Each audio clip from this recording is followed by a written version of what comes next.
Hello, ladies and gentlemen, and welcome to something a bit brand new. We used to do the Dexterity Watch post show, which is the post show to Dexterity Watch, obviously. It's kind of in the name, but it followed watch alongs of Sheffield Wednesday matches.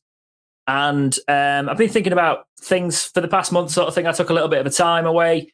Me and Puck have got a good sort of rapport on camera. He's going to become a regular on this show now. And this is now Talking Wednesday, and it's a podcast. So we're getting there. I've already got the Dexterity Box podcast. That's not going away.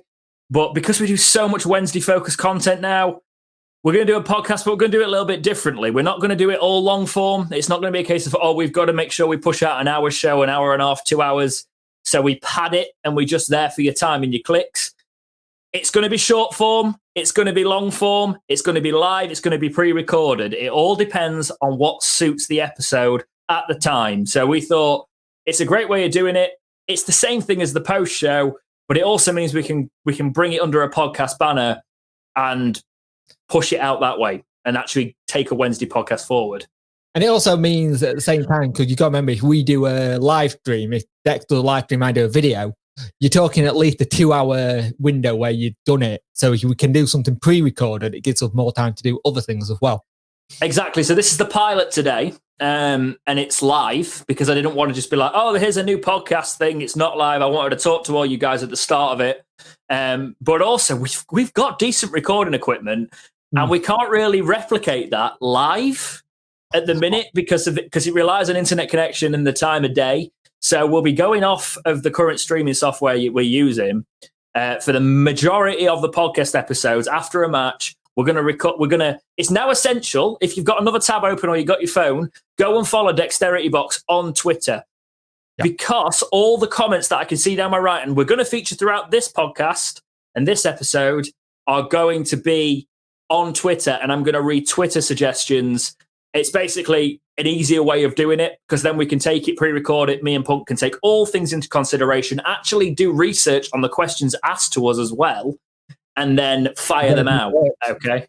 So what's going to happen is we're going to have topics, and then we're going to have viewer questions, that sort of thing. But today, a little bit different. The pilot, we've got our topics, but we're going to be splattering in your thoughts all the way through it. Okay. So just for us, massive like on this video. Afterwards, give it a share and all that. But this one is actually going to get taken down and put back up because that's another thing. The software we use has a nightmare with YouTube. So we have to take it down and then put it back up. Otherwise, it doesn't play nice with any of the YouTube backstage stuff. So that's what's going to happen here.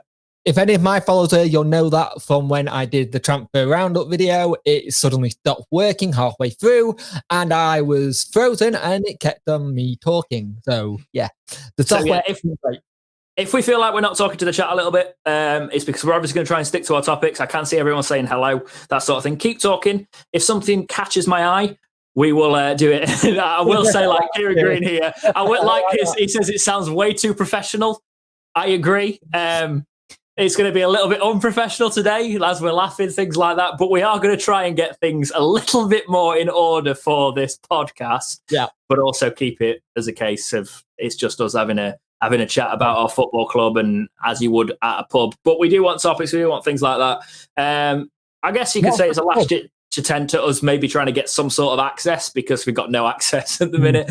So it'd be a laugh if we could actually manage that. What did you say, mate? What's a pub? I don't know what one of them is. I haven't been in one for ages. I heard back in the... do you know what? Somebody below me is playing ZZ Top really loud and it makes me feel like I'm back touring. I've not been able to I've not played a gig in about a year. 2 years, probably coming up to 2 years because I took a little bit of a break, and that's ridiculous for me because then my Sharona times hit, and it just feels like I'm currently backstage, just smelling a sticky floor and getting ready, getting ready to go on. And when actually I think it's just somebody cooking downstairs. But right, let's get into the first episode of Talking Wednesday. Yeah, and the first topic we've got today is the fact that obviously Sheffield Wednesday's fixtures at the minute have been postponed because of an outbreak of my Sharona, and it's not the most ideal thing in the world. So a lot of talks about whether football should be stopped, whether it should be null and voided, you hear all that crap. Yeah. I wanted to bring this up because I've seen people have very split opinions on it. I've got a very strong opinion on it. And that's what all life is, opinions. So I want to hear what you think, Punk, about the current situation. When's the game getting postponed? Should the season be stopped? Should there be a break? What are your thoughts? I personally, with someone who's got a partner who works for the NHS, I hear all the stories, how bad it is and what they're going through. And I think football at the minute is such a big luxury to have while we've got a pandemic. But I also understand that football's also a business. So I'm torn between the two. The part of me that goes, yeah, it saves lives. It'll have the break. But then when you get the break, you're then going to have that build up of games again. And it's showing that the bubbles that the footballers are meant to be in are not working. They are just not working. And they're not really paying attention to the rules. It feels a bit like I'm a footballer. If I go through this light, I'll give the police officer 500 quid. It'll go away kind of thing. It's not like they're caring that much. And there's a lot of situations where my wife is a Celtic fan and she's absolutely fuming that their squad went all the way to Dubai during a pandemic for a team bonding exercise. And it kind of like in this day and age at minute, you've got to be really, really careful with what happens. It's a hard one because I understand football's a business and we are going to lose a lot of football clubs at the end of this because the government are not giving anyone any money. When they are not great on money, as we've found out recently.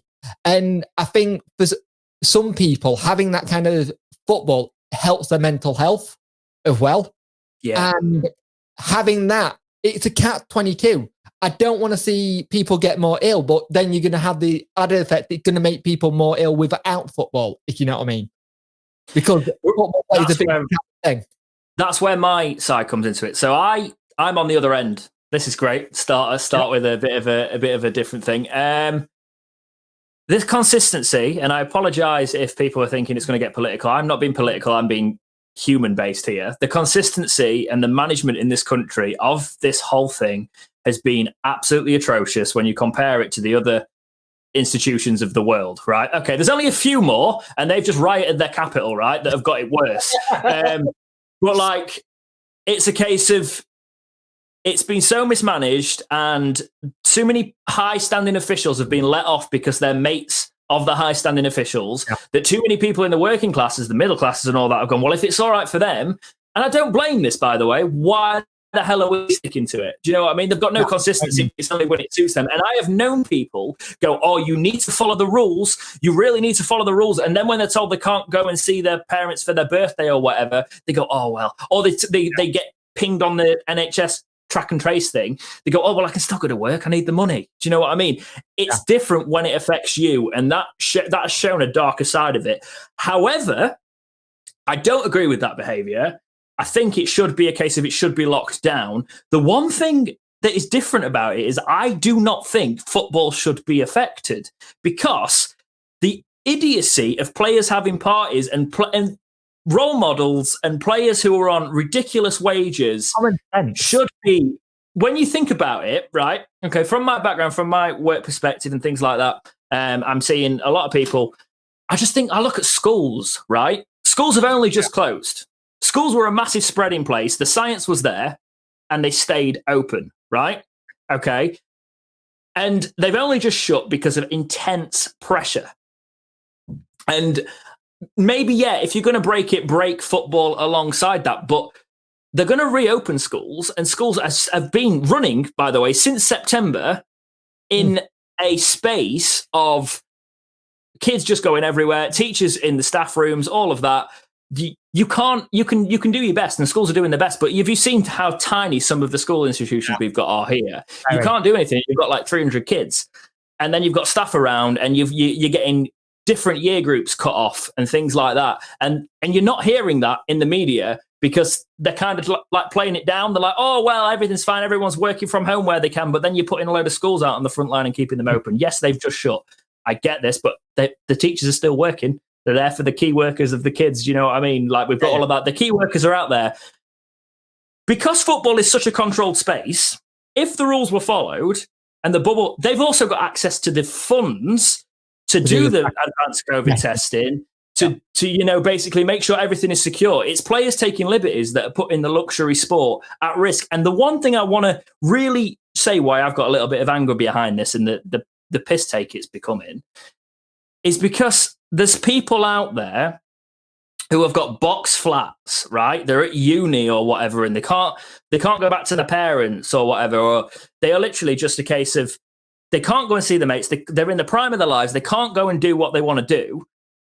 And you've got these people on a lot of money. And don't get me wrong, money isn't the be-all and end-all of everything. But you've got these people who should be the role models, who have got the luxury. And when they come out the other end of it, they can have all their parties and they can live their lives. But there's people who are literally sitting, and their only highlight of the week is sitting at the weekend and watching football. Yeah, I agree. Right? And that, we talk about men's mental health, and that's the massive thing there for me. And the problem is, if you shut it down, even if you shut it down, it's not going to stop the player go out and having party because they're going to have time off. This is the thing. Exactly. Footballers are using the whole kind of situation. It's like you'd had the thing coming out like footballers shouldn't celebrate when they score a goal. I understand the whole situation as not doing so. But at the same time, you've got people, like you said, who are in box flats and stuff.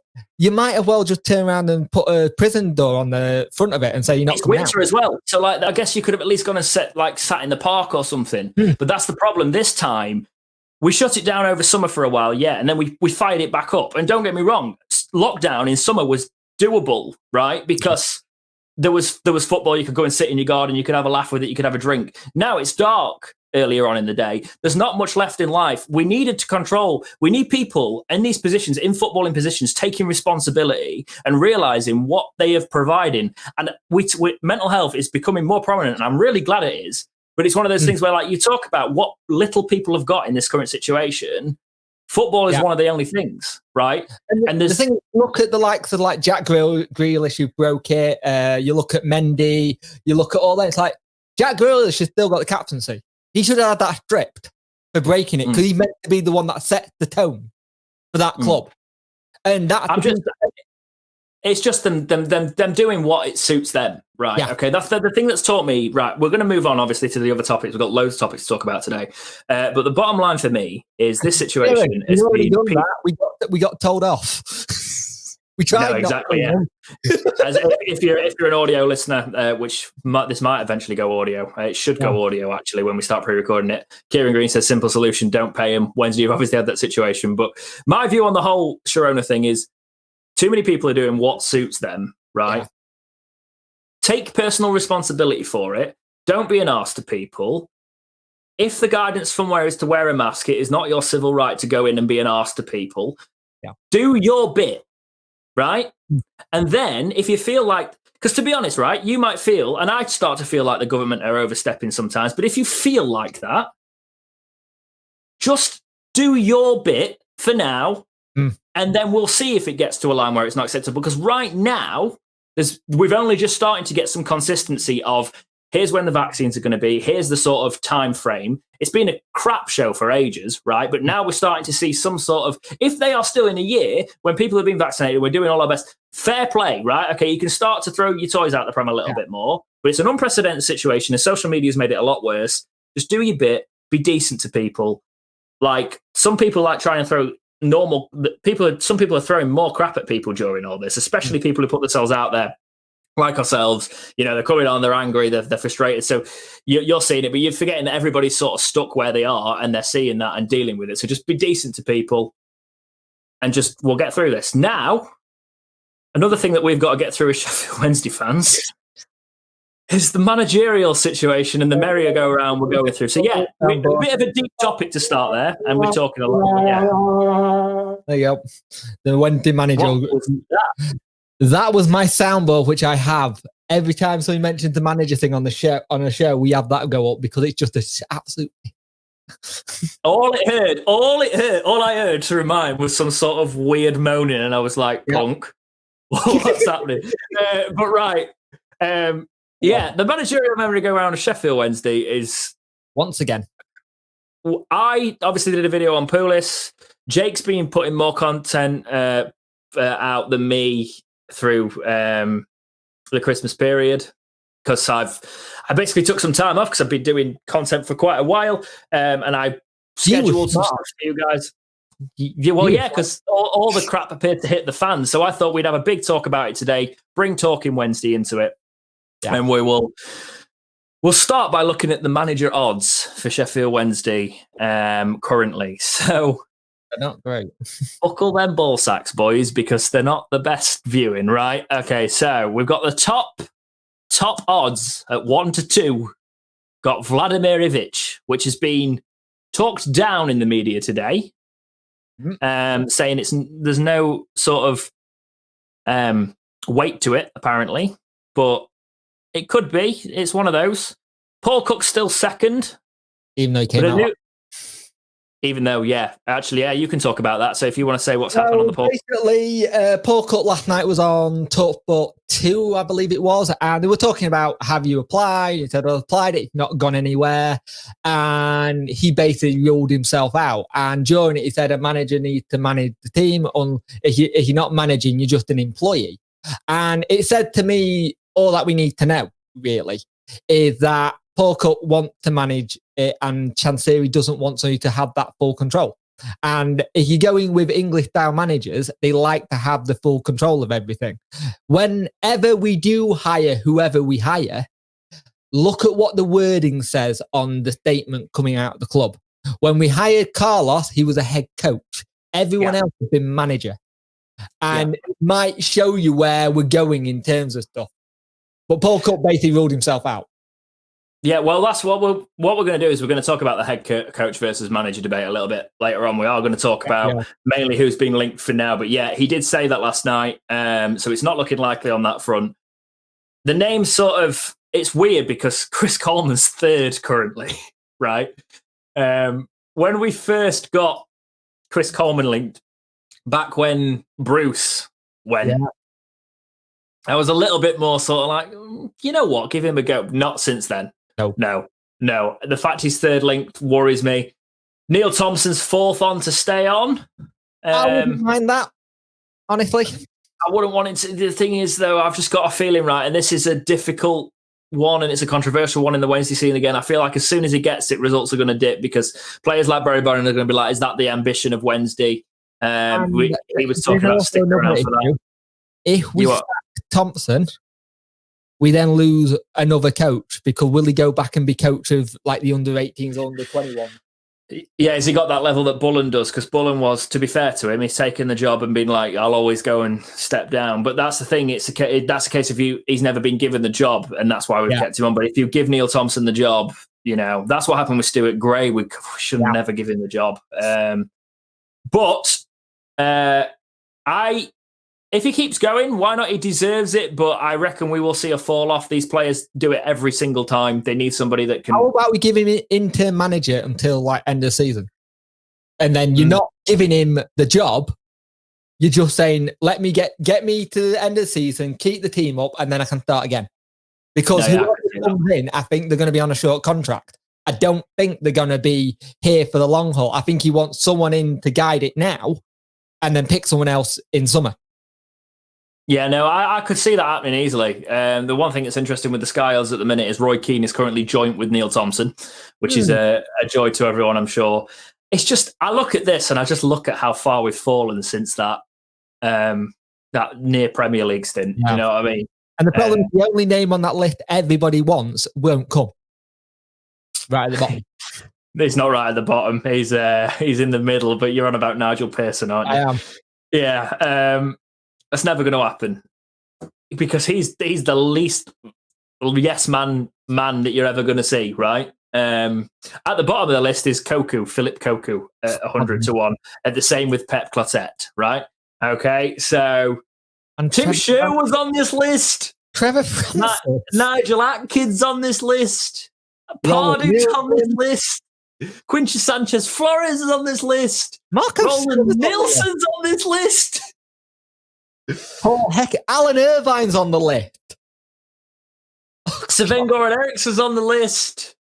Janiceo's on the list. Phil Neville's on the list, even though he's just taken a position, hasn't he? Yeah. Fink's fairly high up there. He's just behind Joey Barton and Paco Yemes. I don't want it anymore. Why?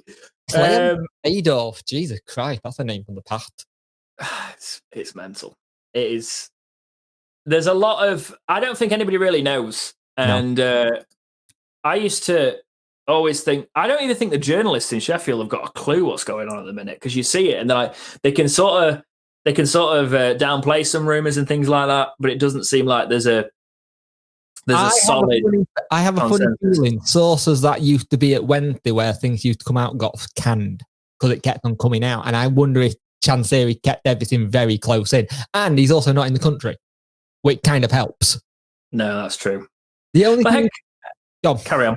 No, carry on, mate. Yeah, the only thing you've got here is it screams a little bit of Carlos Joss, where we had no idea who this person was, and it's going to come out of left field.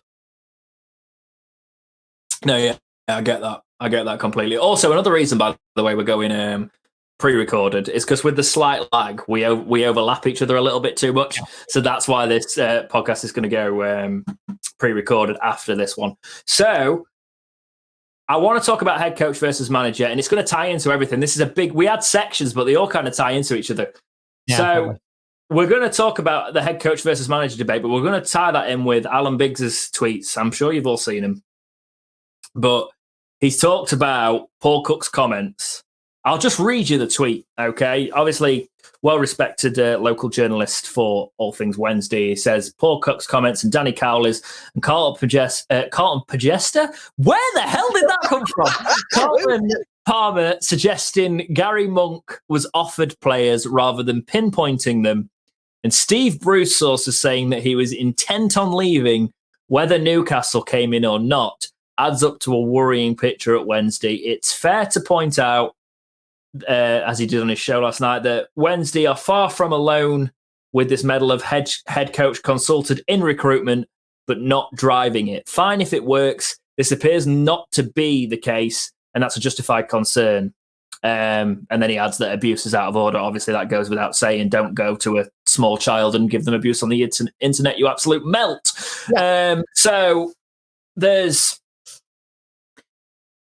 clearly something rotten there. And I've been probably on my channel one of the staunch supporters of Chansiri because of the money he's put in and the fact that he's always seemed to want to do the right thing if the execution has not been there. But now, yes, don't get me wrong, this is what happens when you hire dinosaurs of the game, the people that are used to going in and doing a job and kind of got that sort of like, you know, British manager sort of I'll keep you up with a hoofball style sort of game. If they can't do that, they're not going to get anywhere with a manager. They can't be yes men because they've got one style and that suits it. So, but I also don't understand why he's hired them then. Why has he hired people that are going to play that style if he wants them to play a different style knowing their resume? Right? It's that stupid thing where he said he wanted attacking football. You don't bring in Tony Pulis then. Traditionally, you don't bring in Steve Bruce. You know, to be honest, he was actually playing quite attacking football with the Wednesday side. It wasn't the worst thing. Interesting stuff with Pulis as well, because I sent it you that he had a falling out with Brown, had a big argument in front of the players, and it all kicked off from there. And the players were like, "I'm not having this," kind of thing. It's a bit like, did you send this me? I did send you. How knee deep in Christmas cheese and booze was I? Because I don't remember this. Go on, explain a little bit more. Let me find it for you. Okay, no worries. But they should explain why he's going back, probably. We'll talk about that in a bit as well. Basically, Pulis came in and said, "You're never playing in my team," to Brown. Did I send it you? Oh, no, you didn't. No, I didn't. Keeping information away. See, that's what happens when you help him get to 1,000 subs. He starts keeping the juicy bits for his own channel. But but I also found out who recommended him, but that one will not come out. So someone who I know quite well, who told me who got someone he knows in the under 21s, and this is, you can say it's a bit of hearsay, but the person I've got it from pretty damn close to the club. What a podcast about football if you can't talk on a little bit of rumours and hearsay. Go for it. Yeah. Said that Pulis had a running with Brown about how he wanted them to play, had a mega argument in front in training ground in front of all the players. Brown was told he would never start for him. The rest of the players didn't like him, never even sat with them at training. Last door was when he was heard telling someone he wanted out the club. The players lost all respect for him and made it known within 24 hours he was gone. Interesting. So the whole I had a falling out with Chansiri could have been I had a falling out with the players. Yeah. And Chansiri stuck behind the players. Yeah. Which would change your perspective of Chansiri a little bit there, to be fair. And depending on what you've got against the players, I guess. Also, what kind of person, in terms of Tony Pulis, go to his lawyer and say, can we find a way of doing it by mutual consent so I'm not sacked? That's a bit sad, really, isn't it? Have you heard about that? No, I heard that he went to lawyer up, basically, to make himself look good. He didn't want to get sacked. He wanted it to be mutual consent kind of thing. It's not work, blah, blah, blah, done. And apparently got his lawyers in pretty quickly in. And I have a funny feeling Tony Pulis charmed the pants off Chansiri like he does with the media, like you said in the past. He's very good at talking to media. And as he done said charming, he's then gone back to his normal ways. And the problem is, we still have players who have got not huge ego, but they care. The players in there like care. And much people all turn around and say stuff about certain players. You're not telling me Barry Bannon doesn't care about this club. Some of the stuff he's done in the past with Shea. The fact that in the community as well, like you see him constantly donating things. And I know it's like pocket change to them, but you don't have to do that. Do you know what I mean? And he does it to the local community, and I respect, and he doesn't even, it's Wednesday fans finding it, he doesn't post it out there. To be honest, he'd be a bit of an arse going if he went, oh, look at all the good things I've done with the equivalent of 2 hours pay. But it's decent. I don't know what Chansiri wants, in a sense. Well, I think, to be honest, personally, oh God, this is controversial. I think the head coach model is flawed depending on how you run it. Because the thing is, the one thing that's been said is Chansiri's advisor team isn't there. No. So if his team's not there and it's not strong, then why the hell do you want a head coach if your advisor's not been great and it's led you to a point where you've got a points deduction and you're on the way down? Why have you kept a position in place? Why not bring in a manager that's actually give the manager a chance? And I don't think Tony Pulis was that idea. When I heard it, I was like, oh God. And people were like, give him a chance, and I was like, why? Because I didn't want him the first time. And yes, he talked over everyone, and it was like, oh, it's nice to have a manager that talks well and stuff like that. But the results weren't there, and the football was dreadful.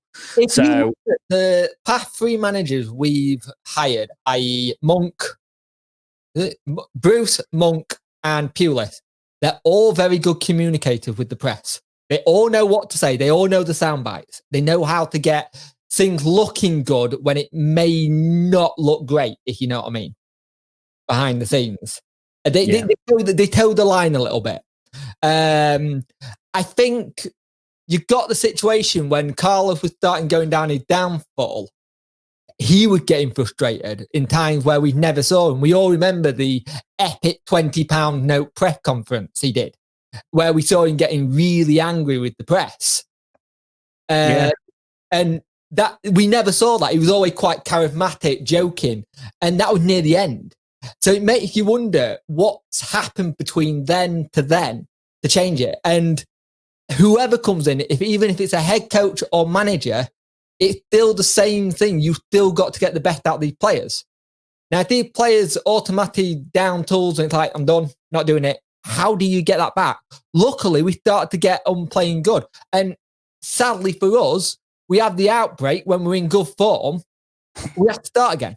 And that's... I mean, we won 2 matches. Yeah, that's what accounts to good form now. We've won 2 matches for being crap for the rest of the season. But yeah, no, I get you. Like, the problem is, I don't know a manager worth their salt that would want to take this job now. I can see in the chat we've got talk about Cowley and Cook and Cowley both spoken about it. I know loads of fans wanted it. to be honest, I could have seen the Cowleys doing a job. I didn't think it was an inspiring signing, but I think they got the wrong end of the stick at Huddersfield. It wasn't great, but clearly the Cowleys are managers and not head coaches as well, because Huddersfield are quite, ever since Wagner, they've kind of seemed to want the head coach path. You know, somebody who can motivate players and go for the tactics. Young players from like League One, because that's where we're going to be looking to. We're not going to be looking, or we're going to be looking at like the option we just got with Green, where they're out of contract and what's saying. The recruitment with Green, because you mentioned it, I'll just mention it. It's worth talking about Andre Green. Green's a little bit of Barry Bannon and Hutch and those kind of people we got in right at the beginning. They weren't anywhere at the club. They just wanted to play. And I he's feel 22 as well. That's the thing. People have slept on this one and they're saying, oh, he's not played for 6 months. He's got, and I'm like, he's young. He's got potential. I sign him on Football Manager all the time. So clearly he's a world beater. But he's got, you put your CV potential. No. The thing is, though, in that dressing room, I don't care if half of that team are a bit older than me. I will still be like, "Oh, do you think you are in this club right now?" But like, yeah, I wouldn't last a minute with. I probably would actually, because I'd be like, "Do you want me to just go and swear at them, and then threaten to kick them in where they should have the shin pads because no player wears shin pads anymore?" But no, they need to. Then the recruitment with Andre Green is how you want the Wednesday recruitment to be. It's a bit of a. It's not really a gamble. I can't imagine he's on astronomical wages. He's 22 years old and he's a free, and a 2-year contract. And apparently he's got pace for days. He's had a replacement. I don't think Reach is signing a new contract. That'd be a bit unfortunate, but I don't think he will either. They're talking to Scotland. He's not our record signing anymore, is he? No, it's Rhodes. But he's our second all-time record. Right, okay, so get this. This is the management of Sheffield Wednesday, right? Oh my God, this is our second record signing for Sheffield Wednesday is going to leave us on a free. We're going to make no money on him. Wait, and our number one record signing is going to leave on a free as well because his contract is up. Yep. We're about to lose. Both our second one was after that, fourth the Airy. A third and one. He's gone on a free as well. So that's a combined about 22, 23 million spend. Yep. That we're it's just gone. Gone down the drain. Yeah.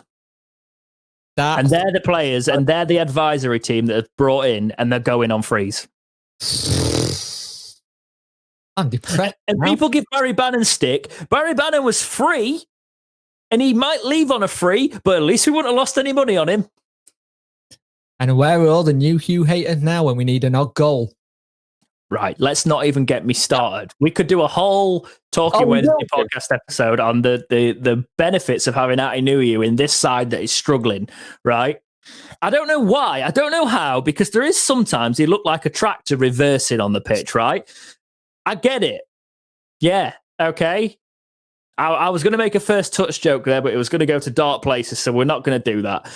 But like, he didn't look like he could play football until he could look like he could play football. But those last couple of seasons, even times where, and people were like, oh, he only played when he was wanting a contract. No, he came on, he fed on scraps, and he did the job. You know, if you look at his goals to minutes ratio, it's decent. If you look at his actual goals to touches ratio when he actually got on the ball, it's even better. If you want a former player, he reminded me a hell of a lot of Jermaine Johnson. In the consistency thing, where he would show signs, but the only difference is Ati would work hard. Ati would just work and get things. Jermaine Johnson only played when the sun came out. Ati Nuhiu was consistent all the way through the season in terms of like, if you brought him on, he'd feed on scraps. The problem is we always said, his goals ratio for a striker is not great, but he held up the ball, he got other people in, and he made the squad better. And we don't have that style of player now. We've got nothing, you know, like it's Ian Beale level meme, right? You know, we've got nothing left. And it's just sad when you think about how much are going to go on freeze. And after the Sharona postponements, we're going to look at the table and we're going to be back in that relegation zone. We probably already are after today's postponement. We're just out. Right. Okay. But having a team underneath has got like 2 games in hand or something. Covent, let's have a look. So we are in 21st on 19 points. Rotherham are on 19 points. They played 21 games, so they got 2 in hand. It's Rotherham who have got the games in hand because they had an outbreak. But it's going to be interesting because if they suddenly get their game back, but they've got to play Derby again. And if Derby goes on a little bit of a run, you never know. But Derby just below them, it's going to be tight this year. No, it is. The thing is, Derby County, Nottingham Forest, and Sheffield Wednesday scrapping to stay up. Throwing Queen Park Rangers and Birmingham City. It's mental. It's just. I'm obviously like, I did take a break over Christmas. I had to literally, I was getting into bed and I was eating Christmas cheese. And people were like, oh, quite funny, typical Wednesday fan eating cheese. I was like, how do you not have a fridge full of cheese after Christmas? Right? Because that's what I was getting through. And I was eating like just blocks of it. And I feel it now in mid-January. But I made that video and I was genuinely just like, I am so glad I'm switching off from Sheffield Wednesday, because doing this and talking about Wednesday, and we've got a podcast called Talking Wednesday, means we can't really switch off from it. But bringing it in, it was it is quite down heart. I'm quite down in the dumps about it when you think about, like, I've seen us being in League One, I've seen us struggling, and the financial picture just looks so much worse now for when we're going to get back down there. And I'm hoping by some miracle we can do something in January. Andre Green's a good bit of business, but what can we do? And you got to remember, if we do go down, there's a salary cap in League One and League Two. Exactly. So even if players were willing to stay, they'd have to take massive pay cuts or go, and I don't know how that's going to work on that. I don't even know how the contracts are working. The thing is, I think Chansiri is so stubborn in his ways. He'll go, there's no way we're getting relegated. And he'll still sort of sign off that philosophy. And then if we do get relegated, he'll go, I didn't expect us to get relegated. And I'm like, that's not how it works. Because the problem is, I look at some of the lineups and I look at these players who have got the experience and championship experience. And I'm like, how the hell is this team at the bottom of the league? Yeah. I mean, there's something rotten at the core there.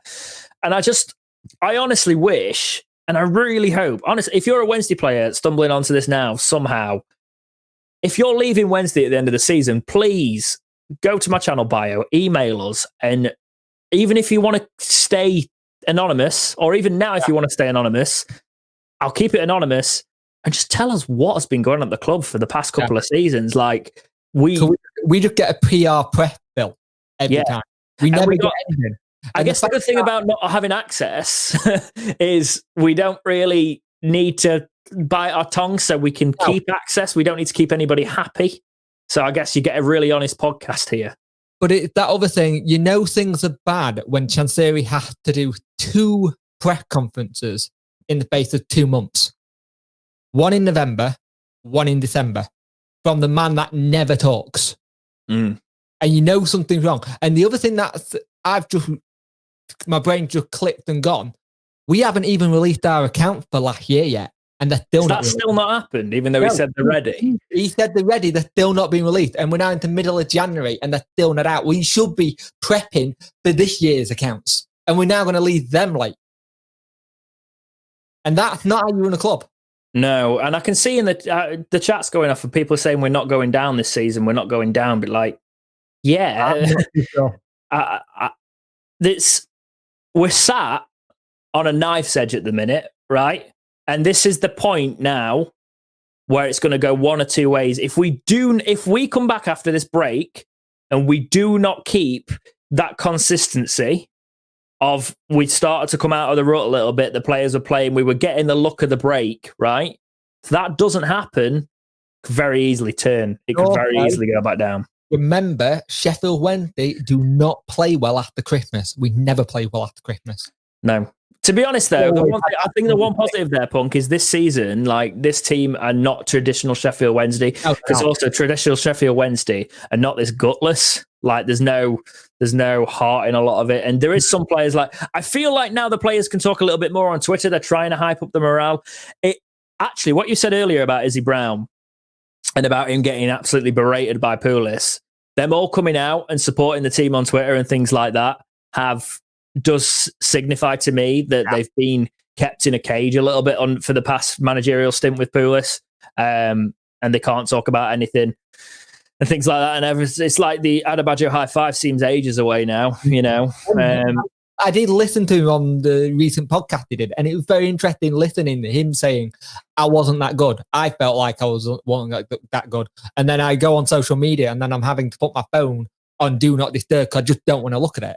But even he turned around and said he apparently saw something about sleep on Instagram and then how to look after his body better. He'd gone away and done the right thing and gone, right, I'm not doing good enough. I need to pick up. I need to do this, this, and this. And this is the thing where people go, why Penny not playing in the team?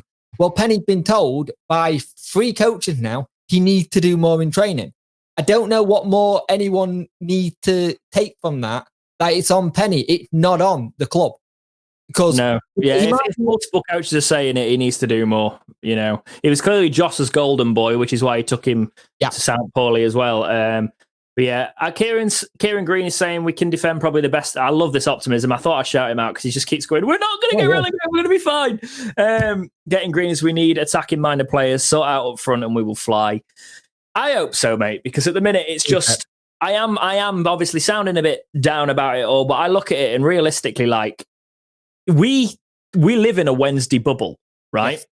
And we live in a bubble of Sheffield Wednesday, and we recently have felt what this club can do and where we can get to and the optimism of it all. But you've also got to remember that Nottingham Forest, and I noticed this when I had Door on Tour on my channel, they have got an equally as optimistic fan base and thinking they can take on the world, because there's something about the monumentality behind clubs with a big history. Look at Derby from grace. Exactly. And Derby as well. You never think it's going to happen to you until it does, But look at the teams that are now in like League One who have gone down. The success stories are the likes of Sheffield United, Leeds United. They come back up, they've managed to get back up. But you look who's in there. Hull City, Portsmouth, Charlton, Ipswich, Sunderland, Blackpool. These are teams. Once upon a time, you were like the Premiership, and now they're in Premier League. I used to get so much grief for that. I had to end up just calling it the Prem. You get so much grief. It's not been the Premiership for quite some time because of sponsorships. When I was growing up, it was the Premiership. But that's back in my day. But yeah. You look at all the history of them, and fine, but history means nothing when your current form's crap and there's a salary cap. And lads, the balance of the game has changed. Right? We go down to League One again. I swear to God, as someone said, look at what has happened to Wigan, things like that. It's going to hit us like a ton of bricks. Because at least the last time we went up, right? I was in sixth form when we went up last time, right? Okay, we've been held in Championship for a while now, right? And we've been consistently we were crap for those. People forget those relegation battles. They are not fun. We're in another one now from a fall from grace position, right? We all remember when Palace relegated us. That was not fun. No. Well, we also had a case of like when we got back up, you don't immediately get up to the league and you start firing again. Sheffield United were kind of like a weird one in that one because Wilder's tactics, they've been fully sussed out now. But at the time, like, it worked in the Championship and they could have a couple of seasons bounce and go straight up. It worked. It caught a lot of teams out. But unless you get lucky like that, with that sort of tactics, you are going off older players. You're building a team that can keep you in the Championship before you have to build. It's a rebuild job. And the problem is, if you get the rebuild wrong, you're a little bit screwed. And that's not what people want. Well, look at what the chat's saying. Theo says Marriott's back. Sam says Andre Green is aiming for this, aiming high. Sorry, he says, well, Andre Green is aiming higher than the sky, saying we should be going to the playoffs next season. I like the optimism from young players. You want it there.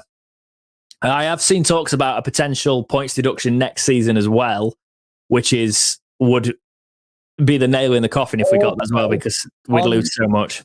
Bob's comment, it's not the EFL you want to be scared of, it's HMRC.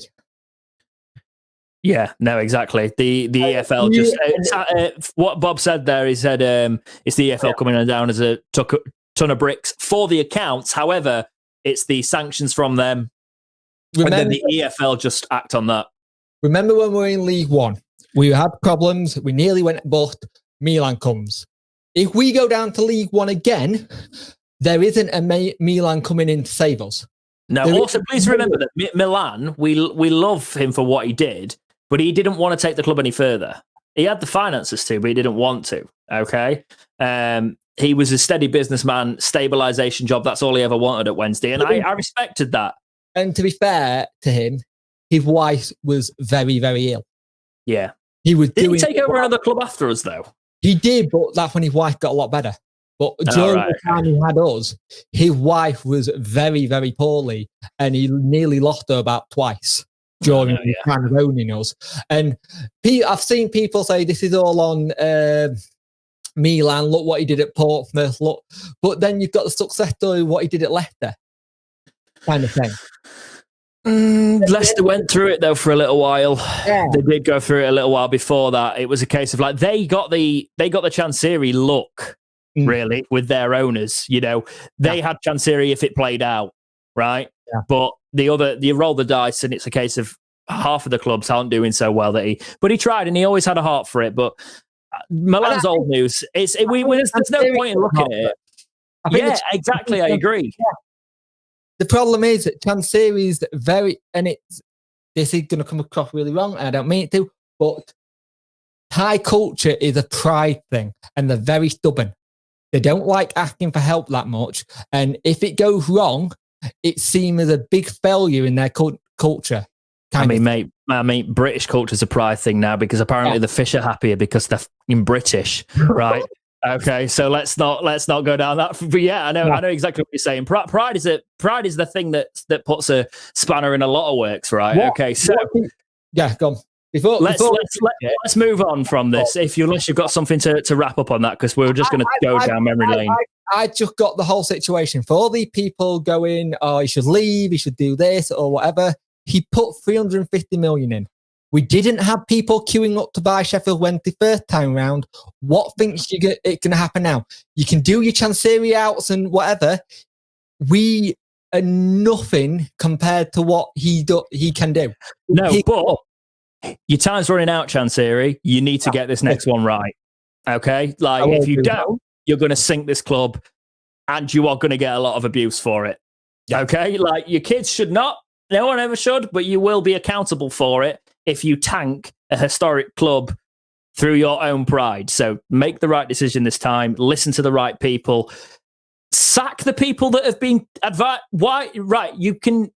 If Punk told me a load of bad advice, I'd still be like, I still get on with you, mate. Well, I'm not listening to you anymore. I'm going to go with somebody that can probably advise me a little bit better. Do that.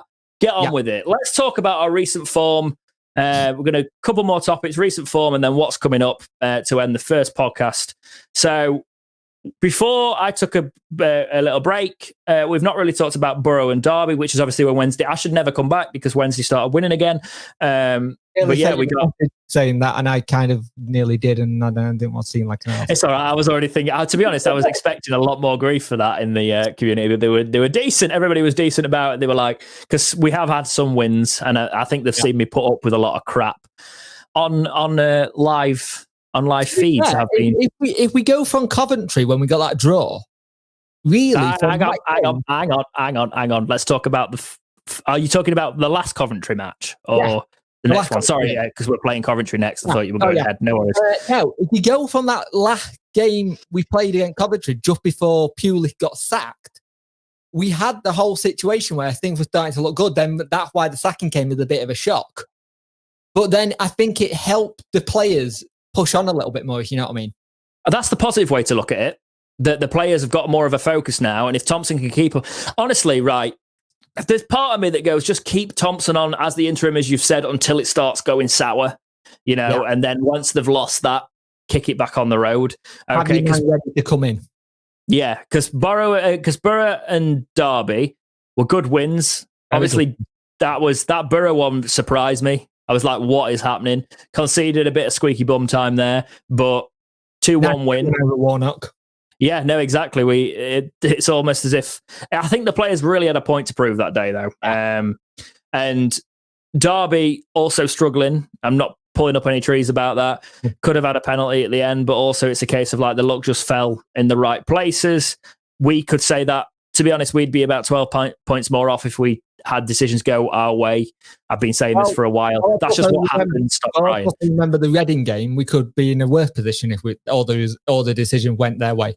Yeah. Can I also say that actually that Derby fans weren't crying? I want to say that about it in general. It was Wayne Rooney just came out and he was saying it about the whole thing.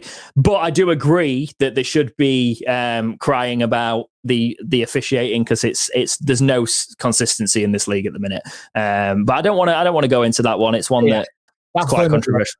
No, exactly. So coming up, we've got when have the rearranged fixtures gone for? So coming up, we've got Everton on the 24th, which is a cup game. We were going to play Bournemouth.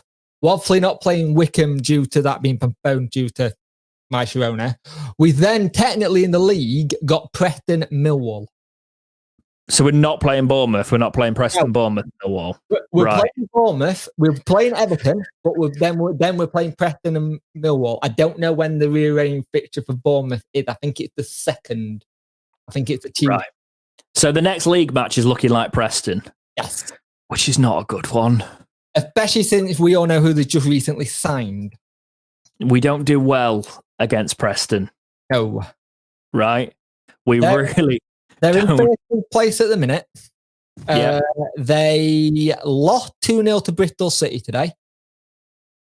They just got the Doncaster over captain Ben Whiteman. They just also signed Ched Evans from Fleetwood. They're going to be on that bit where they're going to use this as their big push now. Yeah, they've got to try it because they feel like they should be up there for sure, don't they? So let's look at look at that because look at it. We're technically right. I know Rotherham can Rotherham sometimes in terms of their consistency in to-in and fro-in, but like we're joint on points with them and they've got 2 games in hand. So basically, technically, all they need is to scrap a point there and we're back in the relegation zone. Like if you look at that. Fixtures? You are? You seen February fixtures? For us? Swansea, Birmingham, Brentford, Luton, Rotherham, Reading. Rotherham did us 3-0. Luton are pretty much our bogey team at the minute because the past 2 performances against them have been atrocious. The other teams are actually the big hitters in the Championship. But we do... Please, Sky, put us on every week because that's the only time we perform against the big teams. I bet you that Brentford Wednesday match gets put on Sky. They love to put that match on. Very well done. What is next on TV for us, actually? Because that's when we can see we can get a performance. Let me have a look. 2 seconds. Because they're obviously getting iFollow through it. Dexterity Watch will be back, by the way. If you're just on this for the podcast, I watch the matches along with you, but they've not got... I don't think they've actually fixtured anything. No, Sky haven't put anything on the fixtures for Wednesday. Our actual next game actually on TV is the Everton game on BT. Yeah, obviously. The FA Cup... Us losing to Everton's kids is not something I was considering. But they might actually go for it as well because Ancelotti does like winning cups. But yeah, what we will do is Preston, Millwall, the fixtures coming up are going to be scrappy. We need a management system in place. Either give Thompson an interim position or go for somebody with ambition, but give them a bit more control. As I said before, Chansiri, you need to sort it this time. I'm going to let Puck say any of his final thoughts on that, and then we're going to dive into the chat. This is where, in the normal pre-recorded podcast form, it will all be on Twitter. So go follow me at DexterityBox on Twitter. All of these bits we're about to talk about in the chat, they will be tweets in the future that we're talking about in depth. Probably going to be a little bit less in depth because we won't get to research what we're talking about here. But I'm going to go back through the chat and see if anything's interesting that pops up while Punk summarises the situation and what he thinks going forward. I think Chansiri needs to stop micromanaging.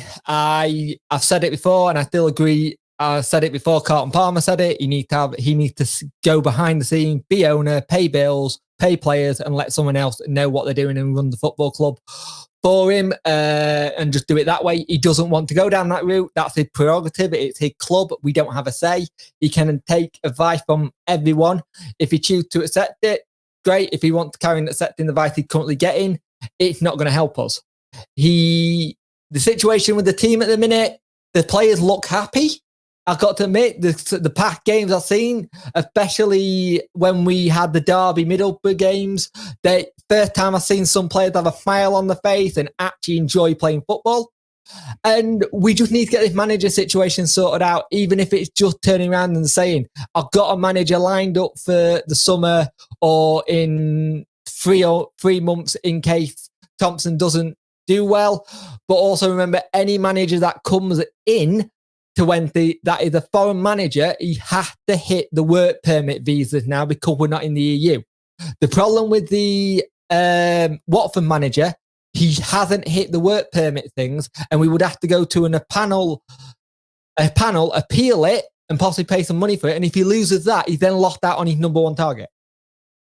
Yeah. So you've got to be very careful now. It's not like how it was before. We're now in a Brexit Britain.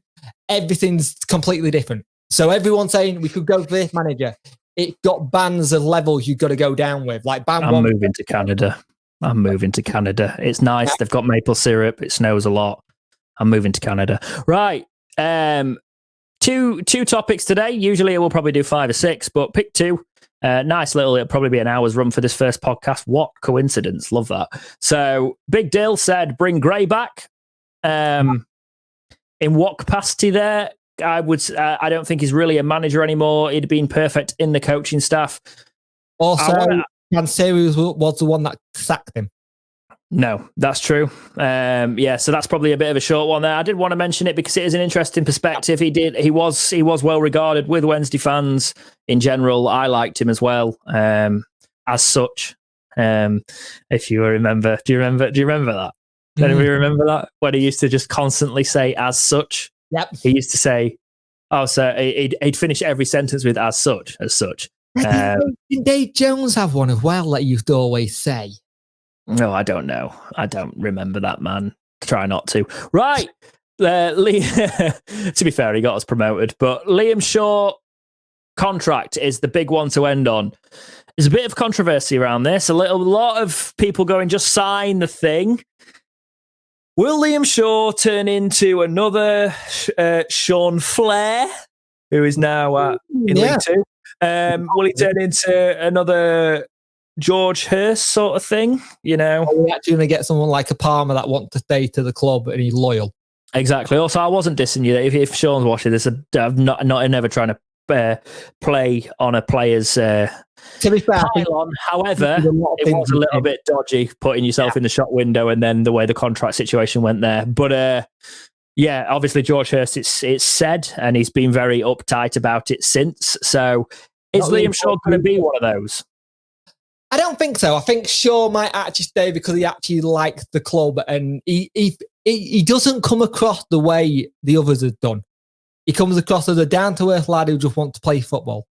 The only thing you've got there is Shaw is now starting to see a lot of game time, and he hasn't signed a new contract, and someone could offer him a pre-contract now, and he could be in a Premiership academy or a team that's about to go up. And I wouldn't blame him if that was the case, because you don't have a very big window in football. No, you don't. No, it's one of those where I think he could cement himself as a Wednesday legend for early on in his career if he sticks it out now. Or he could easily become one of those players that he has a good season and then we start calling him crap in 2 years. There's no sort of consistent loyalty in our fan base, but he is, out of the younger players we have had, he is in prime position to be one of the better ones, the one that is currently in good favour with us. In my opinion, sign a 2-year deal and see what happens. Yeah. Right? If I was in his position, because I'll be honest, right? You play for the money in a lot of situations. If a Premier League club came in with big money, big ambitions, and I could see myself getting through and being maybe a high-end championship loan, I'd probably be like, well, I'll come back to Wednesday when my career's at that level or feeling it, or I feel like I can help them out. Do you know what I mean? Like, and I say that with my level head on. Part of me wants to be the Steven Gerrard of Wednesdays, you know what I mean? But also, I'm quite round and I can't run very well. So that would never happen. But we're gonna make sure that, I think Wednesday need to make sure that they do this properly. They offer him a decent deal with stretch goals, that sort of thing, clauses in the contract, I don't think a release clause, because I think he'd actually shine for us in like League One or something like that, relegation release clause. Just keep him on something put him some loyalty bonuses in there, give him stretch goals, make him feel like a valued member of the Wednesday family. But also remember, if you offer him a good deal and he starts playing well, it then gives that added thing to the youth team level to go, he got in, he playing regularly, I can get in. You want it to give that like snowball effect where it'll up the under 21s, under 18s to pick themselves up and go, I can get in the team now. Because they all still talk, they all still chat. And no, definitely. If you've got one of your mates in there who come up with you, well, you want to be in there with him, kind of thing. So it might help us have a better youth intake as well. No, definitely. It's one, I think, just 2 years. 2 years ain't going to hurt you, mate. If the only thing is if you're looking for a short payday and not a career, right? A 2-year deal would only hurt you if you don't back yourself and feel like in 2 years, if you feel like this is a fluke season, then by all means go and sign for a club that's a bit of a payday. But if you feel like you can be a consistent performer, 2 years ain't going to matter. 2 years is going to give your club some loyalty, and then you move. Or Wednesday have kicked on, So I think that's where we will leave that one today. I have seen someone saying that we've talked about Andre Green. We have talked about Andre Green. There wasn't a whole lot to say on it, but we did mention his attributes, his pace, things like that, his excitement. There's not a lot to talk about. He's signed. We haven't seen him. Exactly. There's no loss in that for me from Wednesday perspective. But thank you very much for tuning into the first episode of the Talking Wednesday podcast. This is more of one of the long form ones, hour plus sort of thing. For the post shows, if we've been doing a thing and there's not a lot to talk about and it's just match things, there might be about half an hour, but they will be a thing. The reason we're doing it like this is I can keep it as very much a branded thing on Dexterity Box. Dexterity Watch post show was a bit sort of like, depends what it is, but this is very focused on Wednesday and it keeps it all collected in that, but it also can go out as a podcast format. As I said, follow me on Twitter. Most of the things are going to be on Twitter. I did like So's suggestion in the chat talking about we can actually use the community tab on mine as well. So what I will do is... I got the email about that the other day and I was not 100% sure what it was. Oh yeah, you've hit 1,000 now. You've got a community. I got an email going, you have a community. I was like, what the hell is that? No, they're great. You can post things in there. What I will do then, here's the thing, right? I will put it on Twitter. Follow me on Twitter. But what I'll do is if we are deciding on things, I will take the Twitter topics, and if we need to like cut a couple, I'll put a poll in there and you can vote for the ones that you want the most, and that way we can keep the community tab going in there and that sort of thing. I think that's a good way to do it actually. But we'll think about it. Don't know when the next episode's going to be. We don't know when football's going to be back in there. If there's a lot to talk about, we'll do things. We'll do little breakouts of this. But thank you very much for being part of the pilot of the Talking Wednesday podcast. This one's going to go down for a little while and get re-uploaded tonight. So all those that watched it live, congratulations. But for now, guys, I'll let Punk just say goodbye and say plug his channel again. We won't do this every time, but go for it, Punk. So... Punk Chef 41, that's the channel. It's Wednesday based. It wasn't for a long time, but Wednesday stuff is all I talk about, and I'm quite good at talking about it, and people seem to like it. And just have a safe one and just be sensible. And if you can spend time with loved ones, please do so. Indeed. And I'm Dexterity Box. You guys are on my channel. If you are new to the channel, just join it. Great community we got going here. But for now, guys, as always, thank you so much for watching. Please like, subscribe, do all those things, and keep watching right here on Dexterity Box.